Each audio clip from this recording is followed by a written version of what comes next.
This is Michael Lee of Digital Racket. What we got here is a little special edition. Yes, I've only got one episode out. I'm already doing special editions. This is my kind of HorrorHound Weekend. It's on YouTube because we're going to include photos that I took at the event, and it's going to be really fun to watch. So HorrorHound Weekend took place September 6th through 8th in Indianapolis at the Indiana Convention Center. Fantastic, large convention center. Really liked it. Consisted of 3 different cons. You had the HorrorHound Con, Mask Fest Con, and Factor Fiction. I didn't show up till Saturday. Kind of bummed me out that I didn't get there Friday night because Rollins was doing a spoken word and signing autographs. Would have loved to have seen that. I missed it. Next year, I will definitely go all 3 days. So arrived on Saturday. I stayed at an Airbnb. And let me tell you about the Airbnb just for a little bit here, because here's a little tip for you if you're going to a con that's out of town. Look for a nearby Airbnb. You're usually a lot cheaper. The place I stayed at was about $40 a night. Sometimes they charge a cleaning fee. This one did. So it ended up being about $55 a night. That's still a really good deal compared to the cost of hotels. For a con, the hotels are normally at their most expensive rates. So I'll tell you they're special, but they're not. I know an even nearby hotel by me was charging at least $125, $150 a night. So I was saving quite a bit by staying at this Airbnb. Makes it worth it because you're already paying extra money to travel, to drive there or fly to get there. I got there on Saturday and I walked in to see a person sitting on a chair getting made up to look like Frankenstein's monster. A brilliant job to being done on the makeup. Took a long time, about 2.5 hours, but I kept watching this person getting the makeup applied and thinking, I think I might recognize who that is. I walked around Mask Fest looking at all the different fantastic masks. So amazing looking. All these vendors that spend their craft on creating these masks that some are quite expensive. I mean, they can be anywhere from like as low as $60 to as much as over $1,000. But I have never seen some masks like this at any other place I've been. I'm walking by the booth though, and I noticed that Oghr from Skinny Puppy, he's actually going to be at the festival, and he is not at his booth. And then I look back up at that Frankenstein's monster, and I think, that looks like Oghr, and in fact it was Oghr from Skinny Puppy, who I've interviewed previously, and he's an amazing guy. I mean, I've loved Skinny Puppy for years. He's made up to look like Frankenstein's monster. I got a photo with him. You will see that in this mix of things. And I spent about $30 on it, but he's donating the money to St. Jude's. The thing about cons is you'll get your photo taken with celebrities. I normally don't. But they charge quite a bit of money, anywhere from $30 to upwards of $80. A lot of them donate the money to charities, and it's good to find out that. And then you feel a little bit less guilty about spending the money. I know I did anyways. Got my picture taken with Oghr, and that was my one celebrity pick for the con. Continued to walk around through HorrorHound. When I take in a con, I try to take in all the parts of it. So let's talk about the different parts of a con. You have the cosplayers. I consider this a great part of the con. You see all the people in their costumes. And then I look at the panels that are there. I like to sit down on the panels. Then there's the party. And then there are the vendors. So let's talk about each one of those. Cosplayers at a horror con typically dress up like the movies that you see, the horror movies that you see. So you'll see some Freddys, you'll see some Jasons, and you will see a lot of Pennywise right now. Pennywise is let's call it the Harlequin of the horror con. If you go to a Comic Con, you know what I'm talking about. Lots of Harlequins. Well, at horror cons right now, lots of Pennywise. It Chapter 2 just opened up. But I think, I've been going to horror cons for the past 3 years since the first opening, and it just seems to be a costume that people really like. I did see some variations on the Pennywise theme. I saw one as a Pennywise mashup with Ronald McDonald. That was my favorite Pennywise costume. Then there were a lot of, I mentioned the Freddys and the Jasons. Of course, you'll see those. Some of the outer ones, though, that I saw there, you'll see photos of. I took a lot of cosplay photos, and I hope you enjoy those. The panels I went to, I like going to panels, especially at a con that's really crowded. The nice thing about this con was there's plenty of room between the lanes to move around. But nonetheless, you need a break in the day. Sitting in on a panel and hearing celebrities talk about the movies that they've been in, I think it's a lot of fun. I think that hearing the experience that a celebrity had starring in a movie, Brings a little bit more to the movie for me. Most of the time I want to see the movie again. And it feels a little more real for me to actually hear about their experience playing it. So the first panel I sat in was a Saw panel with Dina Meyer, Sean Patrick Flannery, Tobin Bell, Shawnee Smith, and Scott Patterson. So you had quite a few of the characters. Tobin Bell, boy, he's a pretty scary guy. I had never seen him talk before, but except in the movies, and he talks a lot like he does in the movies. It's a very kind of slow, deliberate pace of his timbre, of his voice, and he's very thoughtful. He did talk about how he's not like the character at all, but I wasn't swayed. I think he might have a little bit of the Saw character in him. Sean Patrick Flannery's hilarious. I will talk more about him later, but he is just flat out funny and will say anything that comes to mind. And Dina Meyer, she starred in Starship Troopers, which is one of my favorite movie. It's one of my favorite movies of all time. So I will always see Dina Meyer talk. She stars in a lot of fun things. She is not in the recent Beverly Hills 90210 that just came out. In fact, I stopped by her booth and I asked her if she had seen the new Beverly Hills, because she was in the originals. If you don't know that, she was, and I think she dated Brandon. But I asked her if she had seen it. She said she's been too busy to watch it. And then I thought, well, they probably hadn't contacted her yet. And she said, no, not yet. And she's not sure if she would do it or not. It's a really, really weird TV show if you've seen it. Shawnee Smith, she was wonderful, and she talked a lot about her kids. You could tell it. She loves being a mother. And Scott Patterson was cool, too, because I wasn't that familiar with him. But he came off, a little bit different than his character, real kind of easygoing, kind of a little laid back. I liked him. All in all, the Saw panels were great. They make me want to rewatch the movies, and I've seen all of them once, but only once. I do want to rewatch a couple. I don't want to rewatch them all. I just want to rewatch Saw 1, maybe Saw 4 or 5 for the switcheroo that they do. I did see the latest Jigsaw. I like that. Yeah, Saw. Then I went to the Scream panel, and the Scream panel was amazing. It was probably the best panel I've ever been to. On that panel, you had David Arquette, Neve Campbell, Jamie Kennedy, Matthew Lillard, Rose McGowan, and you actually had a few more people. So it was a packed panel. They had great things to say about being in these Scream movies. Neve Campbell looks great still. She looks amazing. And she looks like she did, probably 15 years ago. She did mention there's a new Party of Five being developed, but she's not in it. She's closely watching to see what happens.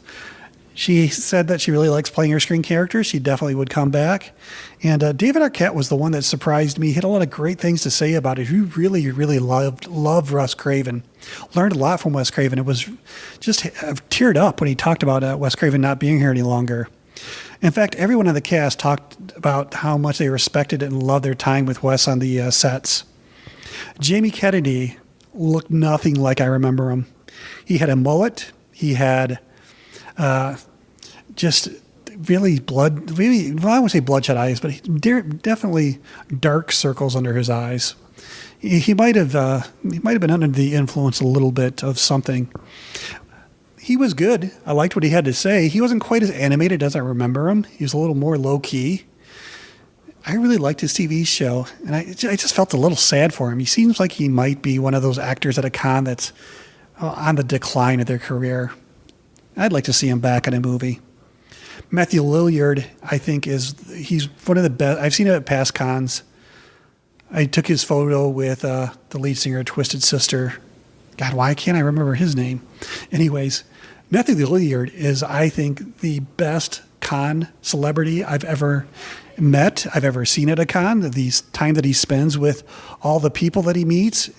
He is the con celebrity that celebrities should aspire to be, the way he spends time with his fans and really lets them know how much he appreciates them. And he talked a lot about his time. And I didn't know this, but he was in Scream 2. So his character died in Scream 1.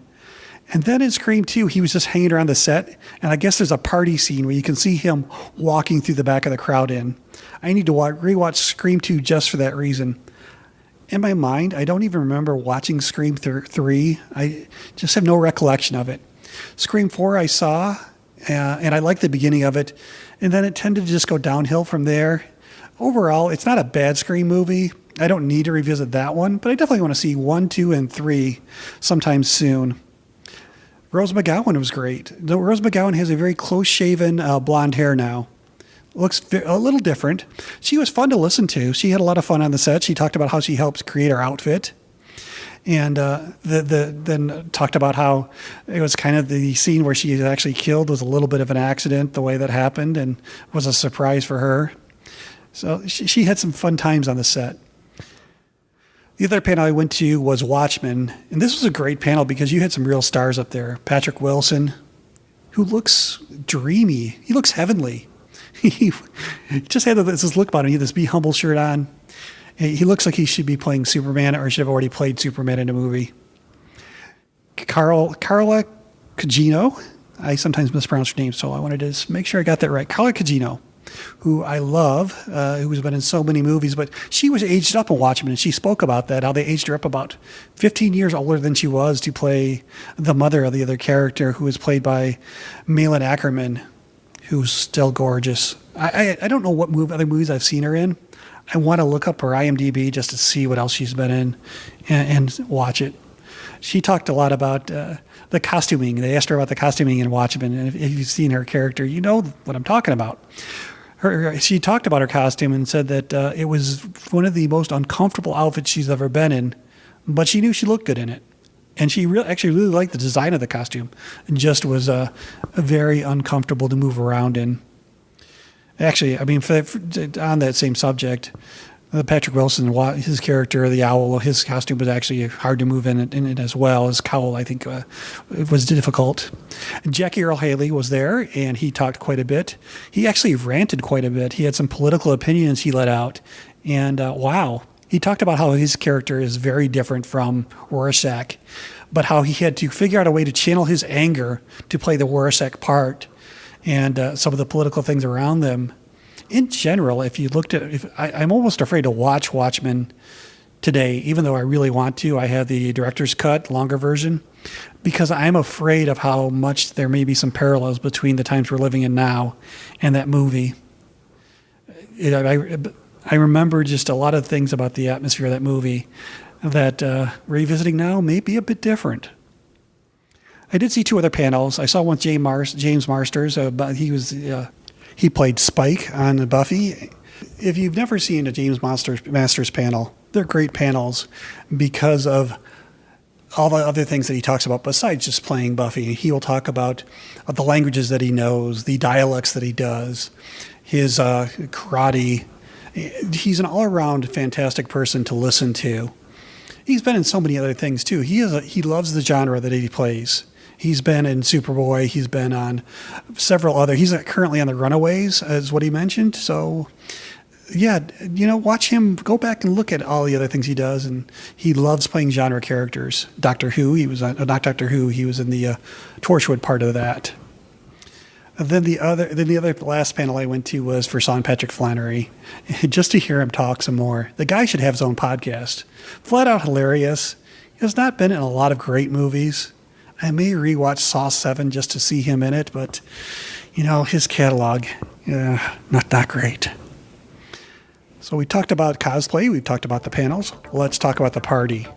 Now, a lot of times I'll skip the party at a con. You never know how good it's going to be. But they went all out at this one. It's called the Night Terrors. And they had John Five playing. Now, John Five is a terrific metal guitarist. He's played with Marilyn Manson. He's played with Rob Zombie. He's done scores. The guy's amazing on guitar. He likes to dress up. He likes to do his makeup. And he likes to play a lot of different guitars. I've never seen him before. And he comes about once a year to Detroit. I would definitely put him on my list of concerts to see because, you think for a con they're not going to give it their all. He gave it his all. He played so many wonderful tracks. At the end, he did this series of cover tracks on guitar, and he was having us guess the names of them and sing along. And he did a lot of different things. He broke out Every Breath You Take. Smells Like Teen Spirit. He showed that he was, it wasn't his... he's not just a metal guitarist. In fact, a lot of what he played was more, I won't say blues oriented, but it went a lot of different directions. And then he brought on stage with him Scott Ian from Anthrax, And they did Parasite Lady. Not a great song, but fun to see live. And he also brought out Carla Harvey from Butcher Babies. I've seen Butcher Babies before, play once. You know, I have a hard time photographing them. Even that night, I had a hard time photographing her. She likes it very dark and very reds in the lighting. So tough to photograph, but I did like what she was doing. They did a Kiss cover. I don't remember which one, but she was fun, and I took a photo of her. Actually, I took a photo of each of them as well, so you'll see those pop up in the video, or if you haven't seen them already, they're in this YouTube clip, and they're good people. The last part of it are the vendors. The vendors at a con, at a horror con, they're definitely selling, all the horror paraphernalia. You'll see posters, t-shirts. There's some few special booths. I don't buy much at cons. In fact, I'm surprised how much I bought at this con. I bought a magazine called Gore Noir. They were selling these 3 for $20, $10 each. They were cool, and picked up those. Picked up the last 3 issues. It's put out from Texas, maybe once a quarter. You can find it at gorenoir.com. Look that up if you're interested in a horror magazine that you can actually pick up physically and look at. And then I picked up 2 books, hardback books, called Ad Nauseum. And Ad Nauseum are a collection of the ads that would go in newspapers for horror movies. I used to love to see these ads, and they're so funny. They're a lost art. You don't see them like this anymore, but you will see the different print ads for all these different horror movies, and they were collected by Michael Gingold. Now, Michael Gingold, you might have heard his name. He was an editor at Rue Morgue. No, I'm sorry. He was an editor at Fangoria. He wrote for Rue Morgue as well, but editor at Fangoria for a long time and wrote a lot for them on a lot of different sets. Fun guy. He was at the booth. He actually hosted the screen panel. I had him sign my books, and I bought 2 volumes. They're $35 a piece. I actually got 2 for $40. I bought them on Sunday. The other tip for you at cons, I'm sure most of you know this, but if you can wait till Sunday, if you think your stuff is going to hang around till Sunday, go back on Sunday and kind of lowball them, see what happens. You'll find out that they normally go cheaper on Sunday, and you can get good price. So these 2 hardback volumes I got for $40. The last thing I bought is an actual piece of artwork by Matthew Lineham. You can look him up at mlinehamart.com, and this is a poster. It's a print of 80s bands, 80s singers, 80s stars of new wave bands. I mentioned my love for new wave. This has about 150 different heads, perfectly drawn, really looks fantastic. Different colors, very colorful, reminiscent of the 80s.